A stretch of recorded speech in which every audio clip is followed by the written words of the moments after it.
I know when Esther first met Abraham, she said something along the lines, I, Esther, see and call to me those beings who seek It's an affirmation that was given to her. I, Esther Hicks, see and draw to me those beings, meaning you, who will enhance our enlightenment. She knew that it would be those like you, because one person doesn't have enough questions, doesn't have enough life experience. Esther knew that she would be in the receiving mode, that you would come as step 1 and Abraham would stand as step 2 and Esther would stand in step 3, and together we would come to new awarenesses and new conclusions. And that's certainly the case. It's a worldwide understanding now. Everyone is understanding to some degree that they create their own reality. Esther loves watching car commercials because they seem to know what Abraham teaches. In other words, she keeps hearing the words over and over again in so much advertising and so much movies and so many things of that nature. You are getting it. You are getting it. But the only question is, are you having a good time? And if the answer is not that much, then we say, lighten up. Lighten up and have more fun, because there's nothing serious going on here. Yes, you are creating your own problems to overcome them, but stop it.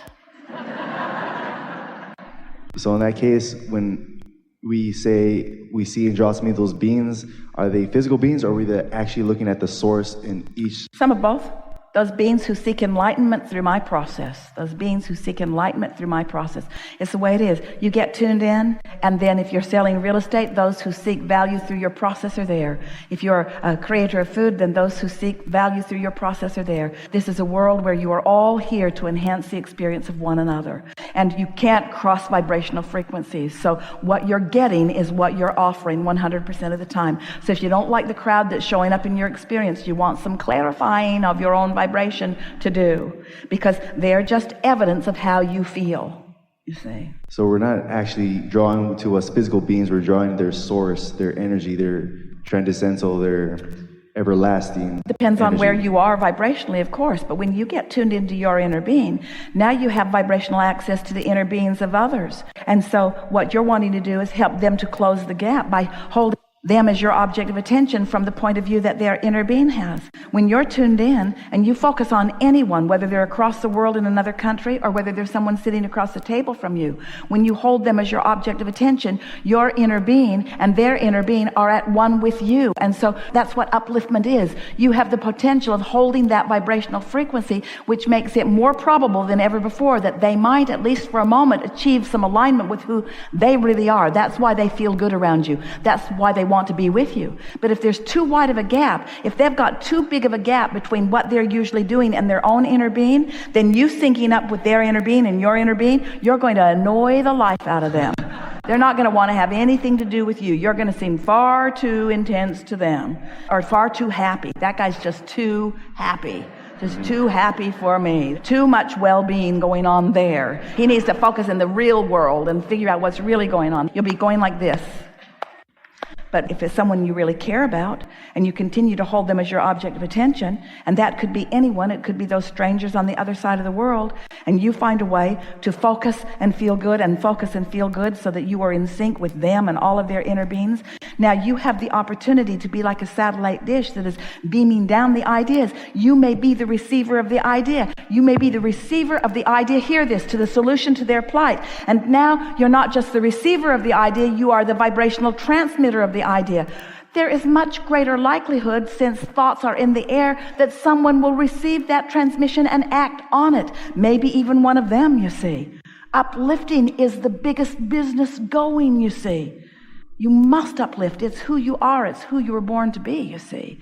And we're not talking about action. We're talking about the vibrational version of it, and then you following any inspiration that comes to you. That's what life is, you see. Oh, you have enough in your vortex to keep you busy for 20 or 30 lifetimes. And when you start tapping into it and you start letting the inspiration flow, the dollars flow, the ideas flow, the relationships flow, life is so sweet. It's who you are. It's what you came for. It's the way it's supposed to be. So when we get connected to Source, Abraham, I know whenever Esther got connected to Source, you were able to work through her. So when we get connected to Source, each one of us we will have our own. Not win, sense, because you all are to varying degrees for varying length of times. Every one of you is an extension of source energy, and every one of you has these moments of alignment. When you first wake up in the morning, that's your greatest opportunity, because the momentum is at its slowest, to focus in a way that you come into alignment with who you are. But don't make work of this. Don't make hard rituals of this. Just take away from this conversation these few ideas. You are pure positive energy. You are good beyond anyone's description to even define you. Life is supposed to be good for you, and you have source energy flowing to you and through you. Just try a little bit to hear it. Just try a little bit to hear it, which means get as happy as you can get from where you are. You're not going to jump from depression all the way into happiness. You're just not. Law of attraction won't let you. But if you reach for the best feeling thought that you can find, and then the best, and then the best, you will gradually sort of wean yourself from those habits of thought that aren't serving you, and you will discover more and more thoughts that are, until you will have a more consistent feeling of well-being, until you will wake up in the morning and you will lie in your bed and you will think, oh man, here I go again. Another magnificent opportunity to be here and have experiences here in this extremely focused, extremely important, extremely potential for happiness environment. This is the leading edge of thought, and creators want to be on the leading edge. You don't want to regurgitate the old stuff. Do you ever try to show your old technology to your kids? Oh, I'd like to show you what I used when I was a kid. They just want to laugh and run screaming into the woods. They don't want to learn what you were doing. They don't even want what is. They want the new technology now. Apple knows that. And you do too. You want the newest. You want the newest leading edge, because nothing else will do. You don't want to be where thoughts have been. You want to be where thoughts are going. You don't want to be what's old news. You want to be what's new news. And do you know that everything that is manifested, everything that is manifested is old news. If it's manifested, it's old news, because the new stuff's out here in the new vibration. And that's where you want to be. That's where you have to be as a creator, you see. So you're not ever going to be happy unless you're going with the flow of your own ideas. And the satisfaction, the reward, the bonus of that, the bonus of being zen enough, being chilled enough, being kind enough to yourself enough, being relaxed enough that you can actually receive an idea that, as far as you can think, you've never had before in all of your life, and neither has anyone else. Here's this new idea. Life-giving. Esther was standing in a balcony of a new home that she has, overlooking and thinking, and got an idea, and she was panting with excitement. Panting with excitement. And someone else in the room said, "Are you okay?" Esther said, "I'm just really excited about something." She was panting with excitement. And then she went outside in that frame of mind, and the men who were putting some heat tape on the roof, it's a very big, tall roof, they were in a cherry picker way, way, way up high. And Esther said, "Can I ride in that?" And they said, "Really?" And Esther said, "Yeah, can I get in?" And they said, "Yes." Took them a little while because they had to sort of move it back. They're guiding it from in the basket, and they were 80 feet up. And so they maneuvered it, and it was kind of wrapped around a chimney, and they brought it back around and straightened it up and brought it down and straightened it up and brought it down and straightened it up and brought it down and laid it basket right down on the ground. And Esther just stepped in with them. And then up, up, up, up, up, up, up, up, up, up, up they went. Esther could see everything. She could see the top of her own roof. She could look down into her chimney. She could see across the way. She could see every neighbor. She could see out into the distance. She could see the lake and the sky. She could see things that she had not ever seen before. Well, it was no coincidence that her panting alignment with source energy would lead to the next logical step of getting a real life manifestation that matched that feeling. You see what we're getting at? Life can deliver to you anything that you have the ability to feel. If you can trust that your vortex is there and that we're feeling it, we know what you asked for, and we know every amendment that you made to it, and we know how sweet your life is supposed to be in real life, what you call manifestational form, because we've seen the vortex version of it. And when you start trusting that the vortex version is a reality, vibrational reality, you say, "How do I get it out of the vibrational vortex and into the bank, Abraham?" Well, this is how. This is how. You trust that it's there, you know that it's there, and you reach for the feeling of it, and you feel the inspiration of it, and you follow the impulse when it comes, which is the next thing that we really want to say to you, because you're right there so often. When an impulse comes, don't procrastinate it. When the impulse comes, it means it's ripe for this moment. When the impulse comes, act on it. Write the note, make the phone call, go there, do there. Whatever that impulse is, follow through with it with action, because that's your guidance system saying, coast is clear, go for it. Go for it. Go find the pleasure of this moment that is all queued up for you, by you, and with us. That's how we feel about your life experience.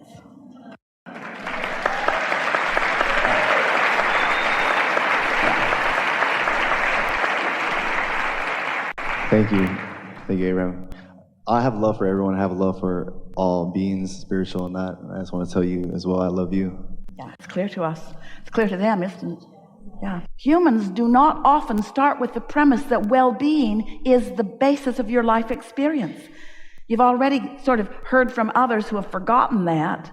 And so it's easy for humans to start with the premise that things are going to go wrong unless I wrestle them to the ground and kill them. When the reality of it's the other way. Things are going to go well unless you do that thing that you do that blocks it off. And yes, there's non-physical intention. Sometimes you come with intentions of what others want to call diversity because you see it as your opportunity for clarity and strength. It's something that you want in this physical life experience. That's why it's so important that you mind your own business and not try to figure out what everybody or anybody else is doing about that. So then in a sense where they say the diabetes, heart disease is predetermined, like genetically, you don't have to accept that? Not only do you not have to accept that, it's foolishness to accept that. We are not wanting to discourage you about the state of your medicine, especially in your environment, but they are still practicing it. The human body is such a mystery. And it's because they have not yet hit upon the vibrational component that is everything, you see. They're starting to dabble in it a little bit. They know that the optimistic patient often overcomes while the pessimistic one does not. But you have to factor everything in. You don't know whether somebody's ready to make their transition. You don't know if it's their path of least resistance. And so they're just collecting data and then trying to connect the dots in between. And what we're wanting you to hear is that your life causes you to ask for what you want. And if you line up, you will get what you want. No exceptions every single time. No exceptions every single time. No exceptions every single time. There is nothing that has been pre-decided for you or even by you that could trump what you are now deciding from where you now are. People say, well, isn't it my path? Don't I have a destiny? Isn't there predestiny? Isn't there something that's already been decided? Yeah, you decided to come here and be the deliberate creator of your own experience. You came here to mix it up and to choose and decide and define. You came here to launch rockets, and you came here to use your guidance, and you came here to use the benefit of source energy, to come into alignment with anything and everything that you want. You came here to be the manifester, the full realizer of anything that your mind could conceive. Napoleon Hill said it. If the mind of man can conceive it, then this time-space reality has the ability to give it to you in full achievement. We use different words, but that was basically what he said. If you can want it, you can have it. But there's a piece that has to go in there. You have to want it and believe it. And a lot of times you have developed beliefs before you even knew about beliefs, before you even knew about vibration. And so now you have some thinking to do. Now you have some thinking and feeling to do. Now you have some restructuring of your thoughts to do. But don't try to think thoughts, because law of attraction is delivering your thoughts. Instead, care about how you feel. Let the way that you want to feel be what inspires the next thought that comes.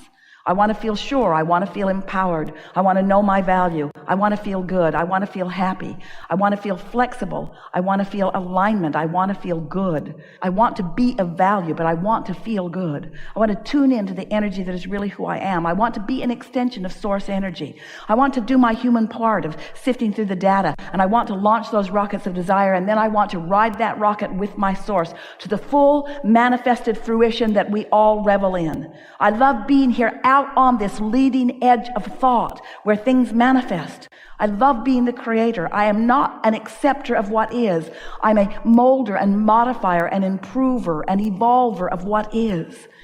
I use my powerful mind and the powerful mind of Source to go into places that have not been before. Why? For the thrill and the adventure and the satisfaction of that eternal motion forward. Oh, we're glad you're here. We're glad that you're here on the leading edge. We're glad you're mixing it up. We're glad that you're in this room. We're glad that you are making decisions to listen to your own guidance. We're glad that you're tuning to the frequency of who you are more. We know for sure what's going to happen in the next few days as your life is transformed because your set point has moved.